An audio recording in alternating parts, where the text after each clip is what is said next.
Assalamualaikum warahmatullahi wabarakatuh. Perkenalkan, nama saya Zara Fina Putri dari kelas 1C NIM 145.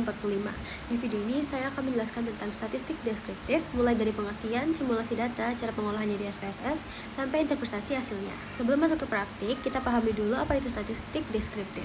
Statistik deskriptif adalah metode yang digunakan untuk menggambarkan atau merangkum data yang sudah ada dikumpulkan, tapi tanpa menarik kesimpulan di luar data itu sendiri.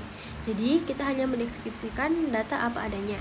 Contoh, ukuran yang dihasilkan antara lain mean atau rata-rata, median, modus, standar deviasi, nilai minimum dan maksimum, serta distribusi frekuensi. Singkatnya, statistik deskriptif itu kayak foto dari data kita, memperlihatkan gambaran umumnya secara ringkas dan mudah dipahami. Oke, sekarang kita masuk ke contoh pertama. Judul penelitiannya adalah gambaran status gizi berdasarkan berat badan dan tinggi badan pada pasien rawat jalan di Puskesmas Kota Baru Jambi.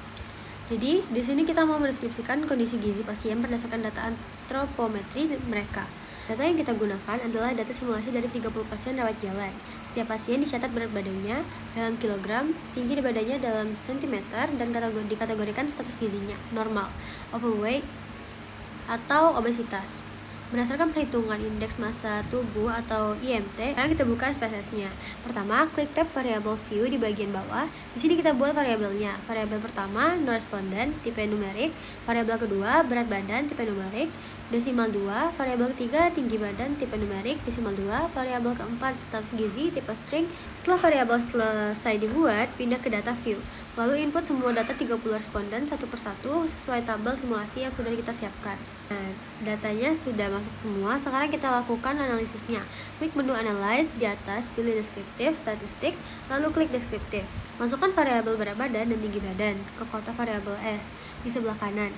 Klik tombol option, centang, mean, deviation, minimum, dan maksimum. Klik continue, lalu OK. Pilih variabel atau option, klik OK.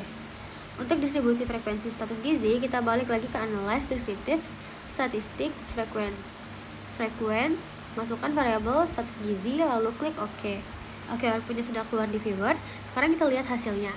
Rata-rata berat badan 30 pasien adalah 72,43 kg dengan standar deviasi 12,345, nilai terendah 50 kg dan tertinggi 92 kg.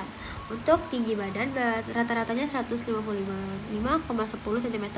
Terus kalau kita lihat distribusi frekuensi status gizi, sebanyak 16 orang atau 53,3% berstatus gizi normal. Kemudian 8 orang atau 26,7% overweight, dan 6 orang atau 20% masuk ke kategori obesitas. Jadi kesimpulannya, mayoritas pasien memang sudah normal gizinya, tapi hampir setengah dari total pasien, sekitar 47%, masih kelebihan berat badan. Ini jadi catatan penting buat layanan gizi di puskesmas. Kita lanjutkan ke contoh kedua. Judulnya gambaran tekanan darah sistolik dan kepatuhan minum obat antihipertensi pada pasien hipertensi di Apotek Kota Baru Jambi dari tahun 2026. Di sini kita mau menggambarkan kondisi tekanan darah dan seberapa patuh pasien minum obatnya. Datanya juga dari 30 responden pasien hipertensi yang menebus resep di apotek. Kita catat tekanan darah sistoliknya adalah mmHg dan jumlah dari minum obat dalam 14 hari terakhir. Dari situ kita kategorikan baik kalau minum 10 hari atau lebih, cukup kalau 7-9 hari, dan kurang dari bawah 7 hari. Maka input datanya sama seperti contoh pertama ya. Buat variabel di variable view, lalu input di data view. Untuk analisis, kita ke Analyze, Deskriptif, Statistik, dan Deskriptif. Masukkan tekanan darah dan kepatuhan hari. Pilih option yang dibutuhkan, lalu OK. Untuk kategori kepatuhan, Analyze, Frequency, masukkan kategori kepatuhan, OK. Output dan interpretasi. Dari output SPSS, rata-rata tekanan darah sistolik pasien adalah 96,90 mmHg dengan standar deviasi 19,23. Nilai minimum 66 dan maksimum 130 mmHg. Untuk kepatuhan minum obat, rata-ratanya 7,40 hari dari 14 hari.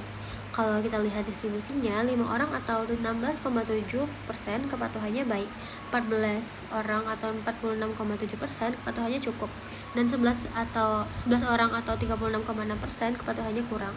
Artinya, lebih dari separuh pasien belum minum obat secara rutin. Ini mengindikasikan perlunya konseling farmasi yang lebih intensif agar pasien lebih patuh dalam pengobatan hipertensinya. Oke, jadi itu tadi penjelasan tentang statistik deskriptif, mulai dari pengertian, 2 contoh kasus, cara mengolahnya di data SPSS, sampai interpretasi hasilnya. Saya akhiri. Wassalamualaikum warahmatullahi wabarakatuh.